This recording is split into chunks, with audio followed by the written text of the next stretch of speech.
Nu? Ko tu gribi? Ko tu gribi, ko tu pats gribi?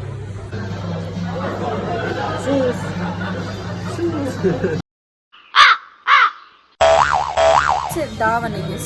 Šī kafejnīca Kairā ieraugot mūs teica, mīļie, nāciet, ēdiet, dzeriet visu, cik jūs vēlaties, ko jūs vēlaties, jo pagājušajā reizē, kad mēs šeit neitrāli vienkārši ienācām un vienkārši uzņēmām video, kā mums ļoti patīk šie vietiņa, tik tā kā sasniedz šis video līdz pat 300,000 skatījumu, un līdz ar to mēs šeit esam ļoti mīļi gaidīti. Ja, mēs esam lutināti, mēs esam pabaroti Eģiptē, mēs tiešām Eģiptē esam pabaroti, ja, tās ir labās ziņas. Un tad es jums varu kaut ko pastāstīt. Šeit ir 2 kūciņas, ja? Un jums šķiet, ka tās abas kūciņas, tā kā viena ir man un viena vīram, ja? Patiesībā ne. Cik man ir kūciņas? 2.